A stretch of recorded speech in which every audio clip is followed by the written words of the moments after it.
Hello everybody, welcome back to the Ketchup Café, where we catch up with old friends, new friends, or myself. And today I got an old friend. His name is Jermaine, and I met him in Toronto while I was studying there. And yeah, I'm just so happy to catch up with him, even if it's in a digital space. So yeah, tell me about yourself, Jermaine. Like, what are you having today at this digital cafe? So what I'm eating right now, I guess I'll start with, my name is Jermaine, and I'm a creative being. I've worked with Nasha in the past. I'm happy to be here on your platform. What I'm snacking on right now are freeze-dried strawberries. Oh, nice. Yeah, so I've kind of grown to liking fruit snacks over the pandemic. So dried mangoes, dried cranberries, dried pineapple. Oh, nice. Wait, so you're having freeze like slices, like freeze-dry. Wait, are you having freeze-dry strawberries right now? Yes. So is it like chippy, like yes, chip form? Oh, that's almost, so cool. Yeah, they're like super dehydrated. Right. But but there's no additives, so it tastes like obviously it's just strawberry, but right. then it tastes like the texture of it is like almost like crunchy, almost like. Right. Yeah, I think I've had one before. It's quite tart, the one that I had. I don't know about yours. Yeah. Okay. Yeah, they're a little bit tart, but they're kind of nice when you add them to, like, if you like to drink, like if you drink a lot of water and you kind of like to infuse fruits in it, and if you don't have like fresh fruits and you have like dried fruits, you can throw, dried strawberries and such. Oh, in your water. yeah. This is like to go. Yeah. Nice. Yeah. And are you drinking anything or no? Just water. Water. Okay. Wow. Your snack is really healthy. Today I'm trying to be. Last night I went out with a few friends. We watched a movie. Oh, nice. And then we went out for we went to an all-day breakfast place. Oh, nice. I think I know which one. Is it in downtown Toronto? So there's the Denny's downtown Toronto, but we went to a place called Markham Station, which is more in Markham, Scarborough area. And okay, it's like got it. It's an all-day breakfast spot, so we went there at like 1 a.m. Oh, so I that's had French the toast best. And, like, bacon in the middle of the night. Oh, but that's so good. Yeah, it was delicious. Yeah. Nice. So I'm having taking a little healthy. It's fine. I'm just I feel like I'm having the unhealthier like snack here, but I mean, whatever, it's cheat day. I got I made myself I don't know if you know what Ovaltine is. It's like okay, so I mixed Ovaltine with an iced latte, so it's basically just Ovaltine coffeed up, and it's the best thing ever. And I got a Portuguese tart, or Portuguese egg tart, but oh, nice. I mean, a little heavier, but whatever, it's cheat day. But okay, here's a question, like an icebreaker, just to percolate the brain. Yeah. Is a hot dog a sandwich? Is a hot dog a sandwich? Or like it's not like in your opinion, like what is right. it? Or is it like its own thing? I've never thought about it as a sandwich, and mainly because to me a sandwich is it's about what goes in between the slices of bread. But a hot dog is more, it's not like a wrap, but it's right. Yeah, it's like it's like a wrap, but because it's longer and the bun sometimes the bun's attached on the side, right? So Right. it's not like Okay, so you it's can't its own layer thing. anything into a hot dog. Right. So Like it's between the buns, you just have a hot dog and then you put toppings. right. So, Okay, so it's niche. Yeah. It's its niche thing. Yeah, Okay. it's its own thing. Okay, valid. That's what I thought. Like, it's funny because at work they like to ask this question with like the new kids, and it always gets people going. Everyone has their opinions, so I thought, Throws them off. yeah, exactly. Okay. Yeah. Well, thanks for sharing. What you're eating. But yeah, let's go into maybe like a short backstory of like how we met, and then we'll get into it. Yeah. Yeah. Okay. Go So ahead. it's I don't know how you found Omazi, but for all the listeners out there, Omazi is this amazing print shop in like downtown Toronto on Bay Street. So shout out to them. They were the ones who got it done while I was in architecture school. Like, I was a little anal about the quality, and like they just always got it done. So like the boys there, they almost became like family, and then like I just hung out there so much that I think like one time you were helping them already. Or you were just like, you were friends with them already, and they just introduced us, and they're like, oh yeah, you guys should like talk, you guys are creatives. And then that's how we kind of started the conversation. But I actually didn't know like what you were doing like for them at that time, or was it just like a hangout? It was a mix of both. Initially, I met the owners through a mutual friend. Oh. And then I think just naturally it was like an organic like kind of friendship, and Right. I'd hang out there. But I also had a marketing background Right. and a skill set at the time. So I was helping them for free, just like setting up certain stuff, like getting them like an Instagram account set up and getting them LinkedIn accounts, different things like that. Just, Okay. And it was kind of for me. One, I was doing it just because I liked them so much, and two, it worked out for me because I was almost, even though I was hanging out in my mind, I was almost using it like an internship for myself. Of like, like what I would be doing maybe for if I had a real client. Right. But I would pretty much just hang out there and do stuff. And I think because of also the way that I think and the way the owners think, like we had a good understanding of like business and things like that. So I think sometimes we bounce ideas off each other. And then I think it led to me being there, and then I think you were there one day, and then I think... And then we all were kind of similar, like our mindsets. Like we're all very... like go-getters. Like visionary. Creatives and like risk takers. Like I would say back then, I was a different version of myself. Like I wish I could go back to that state where I was taking risk, networking, and just making things happen. I would say I slowed down a bit these years, but in like that time frame, when I met you, when I met them, they were just like making things happen, and I was all about that.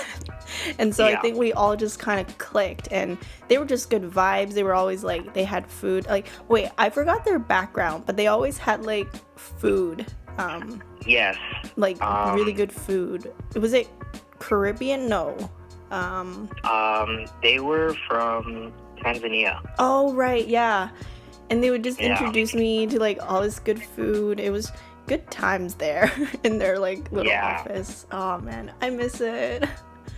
Yeah, I know. I was just catching up with the owners maybe about a week ago. Oh, no way. No way. Yeah. What? But because of work from home and all of that, I haven't physically been down there. So I'm trying to get myself downtown to Toronto because I live more out in the outer suburb area. Right, right. being able to get downtown when they're still open. Oh my God. After work Yeah. is a challenge because they close by the time I can get down. But right. They're doing well. Yeah, I mean, when we started helping out with them, like I already saw potential. Like that space had so much potential, and these people had such good intentions that that's why I think for me, I was willing to, be a part of it, and I think probably you felt the same vibes, and I was just like, I wanted them to grow, I wanted them to succeed, and now I think, as you said, they are, so I'm really happy to hear that. Yeah. No, it's the same for me. Like meeting them was, it was like they were great inspiration for me of like how I kind of wanted to, I guess, evolve as a creator or business or like an individual, right? Like I think as an individual, we both, I think another thing that led to like our friendship was you were doing your main job, like, and then you were doing your creative work on the side, and like for me, I was in school and then doing like a part-time job and then trying to also do like, my own thing on the side. And it was always like, when we talked, it was about listening to how you would have your, digital marketing career and, pivoting through that, but then committing to like off hour, like focused time to like really invest in your craft. And then you talked about like people that you met who were like really dedicated. Like I remember you were starting to write your book of poems. Is it a book of poems or is it like one poem in a book? Book of poems. It's like a collection, right?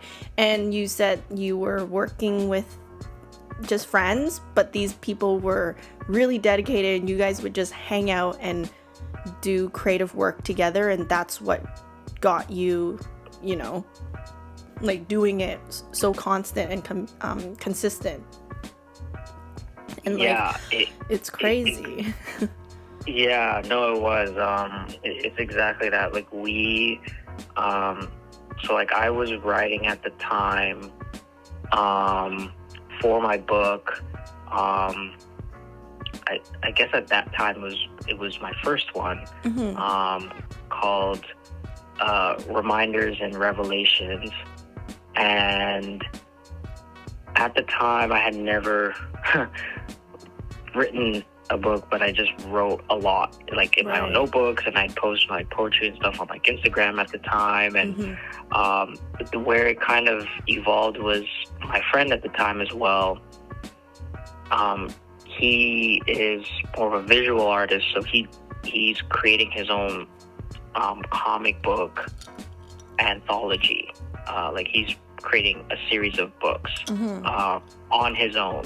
So he was learning the craft, and teaching himself how to draw, how to shade. I remember. Teaching himself story writing. Yeah, he was doing all of that, and we made it like a commitment of like, okay, we're gonna like whatever it is we want for ourselves, we're gonna like be as disciplined like as possible. Discipline. That's what it is. And I was thinking like recently, because now I've also transitioned into like a 9-to-5 as my main job, but like realistically I really want to push in my creative career side, and I don't necessarily need to do that as like my 9-to-5. I don't mind not doing that, but I really want to be disciplined and committed to after hour like work. And when I think of you, like you're an inspiration because you did that. But I think another thing is having that community to do it with. Like as you said, you would actually take the time to go in a space with your friends to like do creative work. I was thinking like maybe I need to do that. Like I need to set that up with other people that want to do either just work or creative work, like just do some like computer time together It'll be Yes. like keeping each other accountable, but in a fun way, not in a too, like, the thing is, we're individuals. We do a lot of, like, you know, brainstorming, thinking on our own already, but Yes. when we do it, it's like, for me, because I'm like a one person thing right now, it's hard for Yeah. me to like start and commit like to a daily or weekly thing. And so now I'm thinking about it, it's community that makes it more fun and I don't know, just enjoyable, the process. So yeah, thanks for sharing it with me, because it was precious. Yeah, no, for sure. And I remember, I think you did come out a few times with us, and honestly, the biggest thing that I learned out of like kind of trying to, you know, build a community and that kind of thing, or just even if it's, I mean, a community can be 2 or 3 people, right? So right, yeah. It doesn't have to be super big. And what it helps with is like, it's easy to fall out of like it's easy to fall into old habits when you're either surrounded by distractions or surrounded by other people that may not do the same things that you do, right? So having that space where you're with a set of people that are committed to their own, creative endeavor, it keeps you on track. Yeah, it does. Because it's kind of like in any kind of a group setting, it's much harder to do the opposite of what the group is doing, right? Right. Like that's how I feel. I think that's how I feel, because a lot of my like community currently is like, we all do different things, which is valid, and I love that's what I love about it. Like, it's like diversity. But like for me, I don't have a really strong like creative group where we keep each other like we're speaking the same language, I guess. So that's the hard part. When you say that, I always feel like the outsider pushing for my like crazy ideas and dreams, which, you know, I've been doing since day one, but it's nice to find like relevance, like when you just talk. So I really appreciate those times when you would just, you know, like reach out and be like, hey, like wanna just hang, and when we hang, we talk about our creative projects and like where we're at, and I'm like, hey, this is just what we do, like this is normal, like and then it would make me feel more like this is a part of me. I'm not just like always trying to push to be like different. Exactly. So yeah, it's great to hear. And like, are you working on any like creative projects currently, or like what are you up to now? So now I am trying to actually get back into writing, because I kind of stopped during the pandemic. Okay. But I've been, I shouldn't say stopped, but I kind of switched gears from trying to write to create a book versus simply just writing, because I feel like it. So I've been doing that more.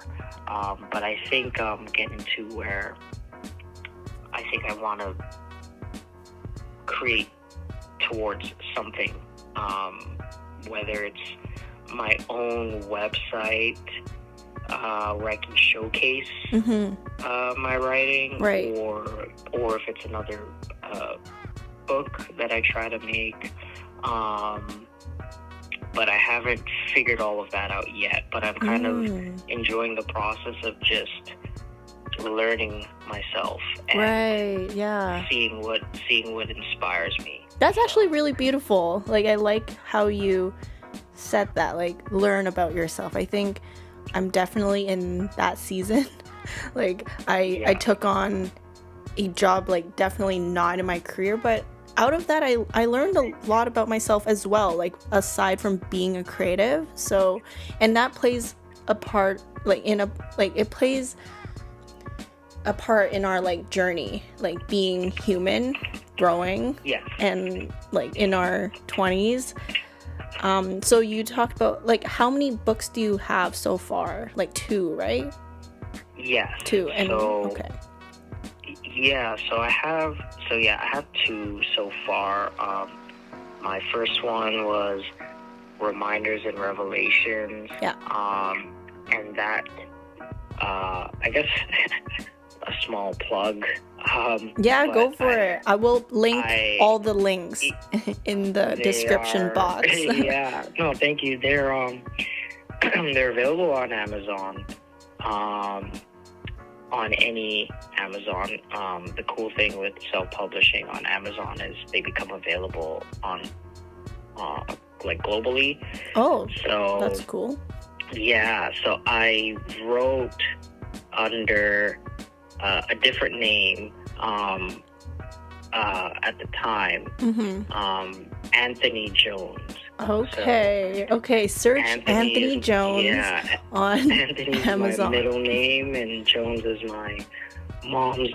Jones is my mom's last name. Okay. So I used that kind of at the time as a moniker to write, and so that was my first one, Reminders and Revelations, and that was on Amazon. Right. And then my second one is called The Resolve, under the same name on Amazon by Anthony Jones. Cool. Yeah. I mean, honestly, that it's like when you told me you were publishing a book, I was like mind blown. I'm like, wow, you're actually doing this. I'm so happy and proud of you. So yeah, like for those of you listening interested, definitely check it out. I will put all the information in like the YouTube description for this podcast. But I'm actually curious if you said you want to continue writing and you're, like figuring out like what you want to, I guess, like not brand yourself, but like what you want to present to the world in terms of as a writer in like maybe a website form or like future, like you might be, like establishing your own like business. I'm curious, like before you were writing under like Anthony Jones, like would you write under your like real name, like, or would you keep the like Anthony Jones? So that's the learning about myself part now is like, I think back then when I was writing, I didn't fully take ownership of being like a writer or creative, like, so it's like having a second name or a moniker is like is almost like distancing yourself sort of from it. So now I've grown obviously since then, because those came out in like 2020 and like 2019. So it's been some time now, and I've grown as a person where I'm like, you know what, I think I need to embrace and because at the time, though, the books were like, or the writing or being a writer was like, I saw it as like one part of me, or a hidden part of me maybe, where now I'm kind of looking at things as like I'm like more holistically. Like I'm a writer, a creative person. I can also be a digital marketer. Like I am Jermaine, right? Like you just want to embrace that. That's exactly the same process, like thought process I went through, because in the past I don't like to be in the spotlight, to be honest, but unfortunately, that was my thing too. I love to create, and without putting it out there, like I wanted to create I guess art or content to, I guess, feature like my own learns from life, and then maybe like help someone, or at least share it with someone, and hopefully it resonates. Like that's the inspiration for why I create. And in the past, because I didn't want to be in the spotlight, I would always create brands and like do things through the brand. But these days, like maybe in the past 2 years, I sat there and I'm like, what do I really like want to do or be? Like, it was a tough question. Like, I'm still figuring it out. But I think the overarching theme for me is I really love to art direct. And when I think of it more corporate, it gets so serious. Like, I have to have like this career where, you know, you're earning X amount doing these things with these companies. But I'm like, I can just be an art director for myself, you know, like publishing, producing, and creating literally as an art director with, you know, none of that. And so I just had to scale back and was like, maybe I just have to embrace like me, like my name, start producing like as Nasha. And so that was like the first step of like actually like putting like my name like under something I created. And it's also a journey for me to learn how to brand myself, because I think it's an ongoing journey, like the story, like our stories. And I think this is also what I wanted to create this digital space for, is to like, you know, feature other people's stories that like have like everyone's path is so complex and so beautiful, but sometimes like when you meet someone, you don't have the time to like say your whole story. Exactly. And like even like this podcast won't feature like everything about, you know, every guest, but it's like a snippet into the things that you don't get to share from like a first encounter with someone. Like, as you said before, you were a writer, but it was almost like your secret identity. But now it's like, this is me, by the way. And exactly, that's what it's all about. Yeah, no, and you said it perfectly. Like, it's, you know, it's an evolution. And I've been growing and believing that more and more in the last like year and a half. That's so awesome. You know, and the big question for myself that keeps coming up is, you know, who am I? Oh my god, you know, and who do I want to be? Yes, right. Every day. You know, and maybe that's why some people use multiple titles. They'll say entrepreneur, writer, speaker, blah, blah, blah, blah. Right. Maybe it's that for me. Right. Like, maybe for you, it's art director, podcaster, not even. Like, you know what I mean? I was having this conversation, like with my mom the other day. I'm like, I'm so tired of, like, if I meet someone new to introduce myself, the first question people ask is, oh, like, what do you do? And I'm like, that is, no offense, the worst question to ask me, because I do a lot of things. Yeah, I do so many things. And then my main job that, you know, funds all my things is, I would say, yes, it's a part of my life, but it's also not a big part of my life. Yeah, like, I have so many other elements. Like, I'm a creative, but it's okay. Like, it's not my main money maker. And so it like, actually, I watched like the video on YouTube about people in Sweden, or like the Nordic people, because it was talking about happiness. And it's very interesting. They talked about how a lot of the people in those countries that are like really happy, they don't surround their identities around their careers. And I found that was so interesting, because in North America, or even in Asia, we dominantly identify like who we are with our careers. Like, it's like the next question, like, what do we do? But in those countries, they really focus on like who they are. Like, in, for example, like, people would introduce themselves as like, oh, I'm a mom, and I paint, but I'm also like an accountant. Like, they would say it like in that hierarchy, and I really like that. They focus more on like the relationships and like who they are as like themselves, like maybe as their name, less of like what they do. So I started to embrace that. I'm like, maybe I should just not care so much about what I do and what people see me as, like connected to what I do.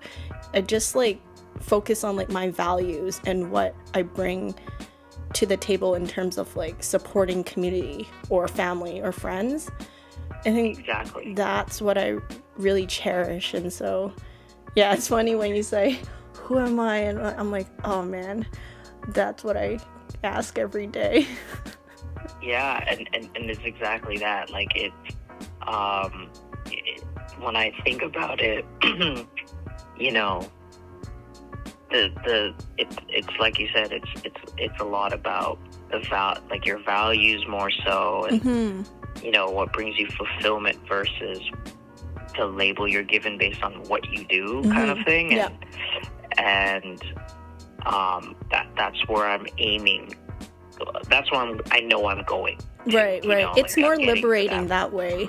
Like we're not living in like a cookie cutter, you know. I think that's what also another thing I want to feature on this platform is to break out of social standards, or, you know, just how we understand. Or I think last episode we talked about success, and it was really based on like how I viewed based on societal expectations. But it's like, it's okay, like everyone's on their own track doing their own thing, and you define what success means to you. And if that means prioritizing like peace, prioritizing your family, then that's your story, and like that's beautiful. Exactly. Yeah. Exactly. And you know, that's you know, that's where I've you know, come to now. It's, you know, thinking about you know, those values and, you know, the big picture. Yeah. And also I think another thing helps is talking to friends. Sometimes I'm so in my head, like a million miles per minute, like thoughts of the things that you talk about. It's like, who am I? What am I doing?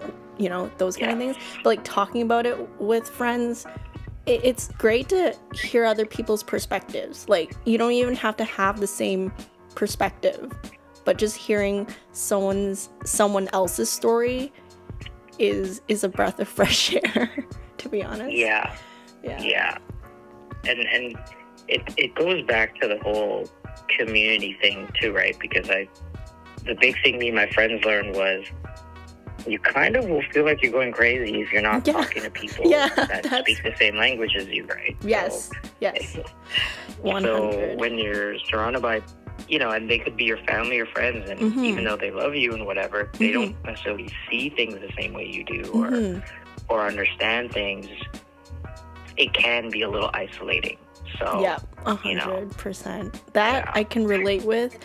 I am not discrediting any of them. Like, I treasure each one of them, but sometimes I do have some out there ideas. And like, for example, if I told you, you would understand it could be possible, but maybe to, you know, someone that's more, I don't know, financially savvy or something, they would ask me questions, and I value that. Like, I value that kind of introspection, but like I then get a touch of reality, and then my dreams just like simmer away because I'm like, oh, it's like not realistic. And I think that's kind of what happened in the past couple of years. Like, I've been trying to grow my creative career, but I've also been way more realistic than I was. Right. So sometimes I'm like, maybe I should just think like a kid again, and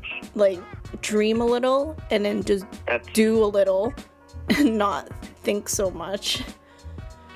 That's sometimes what it is, right? It's just, you have to kind of take that step backwards and just be like, just not think so much. the fundamentals, I guess, right? Just being imaginative as much as you can be, and starting from there. Right. That's what I'm trying to do now, is really think like that, of like, okay, like, what is the, most out there thing or way that I can live, and and it's like, is it really not possible? Or do I just think that because of how I was raised or what I'm surrounded by? Are you willing to share some of that, like, out there ways? Yeah, well, I mean, for me, the big thing is being able to do everything that I do creatively, but self-sufficiently. So, like, being able to kind of live off of it. Right. I think that's all of our dreams. Like, off of my creativity, right? In my own terms. Right. And whether, being able to say, okay, I wake up today, and how many hours I want to work today. And being able to say, okay, like, after I do this, maybe do I want to write today? Cool. Do I want to go for a walk today? Being able to, and in many instances that doesn't sound too far-fetched, but part of that involves me not working for anyone but myself. Right. So for a lot of people, that's like, how do you do that? How would you do that? And in many cases, people will say, and what I've started to, I guess, try to embrace is that, you can think about what you want, and don't focus too much on how. Right. Oh, that's good. Sometimes how works itself out. That's actually wow. I like how you're like, a poet. Figure it out. You're a poet. You'll kind of figure it out as if you really want it, you'll kind of figure out how to because if you're just thinking about it constantly, there's going to be a point where you may have an epiphany, or you might meet someone, or you might come across a YouTube video, and then that how becomes solved. Wow, then you find out, you just opened up a lot. Yeah, like you opened up a lot of thoughts right now, because I think that's exactly my like roadblock these days. Is, I mean, I often think of what I want, but these days I would think a lot of how to get there. And then I'm sitting there like so stressed because I'm like, I don't know how to get there. Like it just doesn't seem like I'm trying to like write every possible, like I'm trying to be strategic, but at the end of the day, it stresses me out so much, and like something happens tomorrow, and then I have to like adapt to the curveball. And so I liked how you said it. You're like, think about what you want and don't think too much about how to get it. Yeah, that's really cool. Like, because it's like, and it's something I'm trying to learn to do more of, right? It's like, okay, I can be as specific as I want about what it is I want to happen or do. Right. But the how kind of is the journey part between that. So it kind of, in many instances, solves itself. Like, you may not really know how you get to the end, but then you look back and you're like, oh yeah, this happened. No, like that's exactly what happened. Like I was talking to a close friend of mine recently, and I kind of realized, I'm like, I took on this job in like the, software world, and not knowing like what it had to offer, I was just like, oh, like I had an opportunity, I took it, why not? And then a year later, I realized I actually like learning how to problem solve in like more of a technical and like computer language savvy way. Like, not that I don't like talking to people, I love talking to people, but it's like I also like talking to computers because you just get an answer like every time. So it's so funny because I was like, I never thought I would like think like this, because I'm so abstract, I'm so like if someone were to talk to me, they're like, this person's brain is like, it's definitely an artist brain, not, a computer science brain or whatnot. But then recently I was given opportunities to like learn and flex different skills, and the path, like the journey, I'm like looking back, I'm like, wow, like as you said, I mean, obviously it hasn't worked out yet, but it's been working itself out throughout the whole time that I've been there. So I'm just curious, if all I gotta do is just get through today, embrace it, be grateful for it, who knows what could happen like tomorrow and then in 6 months. Like as you said, it's part of the journey, and that's cool. Exactly, yeah. And because, the how part can stress you out, and the how part is also how people can deter you, because right, you can set a big goal of like, I want to be a millionaire, and at this age, and oh my god, yeah, at this age, like when you set those parameters, and it's like, and it's like you never know what you could end up doing or could come across your path or whatever. Right. So it's a good way to keep yourself open-minded about possibilities for yourself. So I like that. Yeah. Open-minded. I'm all about that. And so I'm hoping to share that with, the listeners out there, is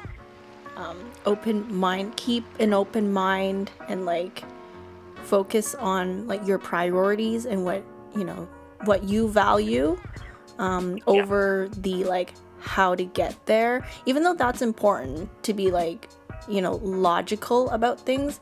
But I think what I've learned is to embrace the present moment more than like knowing exactly the path to get to where you want. And so I really appreciate you sharing that. Like that was a really beautiful message. But thanks for coming by to the Ketchup Café. Like I really appreciate these conversations, like as we kept talking about on the episode, is community. So I'm like really grateful for you being a part of like my creative community, and I'm looking forward to like what's next, like in your life. Like, do you have any big projects that you're looking to like launch or complete? Yeah, so I mean, at the moment, I'm working on, actually, I probably told you earlier, I'm working on one e-commerce project with a friend, right, that we've launched. Right. But I'm working on a second e-commerce project with some other friends. But that's it's not as further down. It's still kind of an inception phase, but we do have branding and all of that. So cool. I'm looking to, what's next for me is embracing as much of my creativity as I can, putting it out there. Hopefully more publishing. Right. More writing, and also supporting the creative people. I'm all about that. in my space and community as well. Yeah, same. So more to come, and I definitely think down the line we can catch up again. No, so I was gonna pitch. I was like, if you want, we can like do a like catch up episode, literally, to see where you're at. Like we can like we've manifested a lot of things on this episode, and it'll be really cool to like revisit, where we're at in like another season. So if you're down, you're welcome back. Yes, thank you. I appreciate you having me, and I would totally love to be a guest again, and have more tangible, live things to share. For sure. But this was a pleasure. Yeah. Anyways, thanks so much for coming by, and thanks everyone for listening. But we'll catch you in the next one. All right. Thank you, Nasha. Yeah. Thanks. Bye. Bye. Take care. Bye.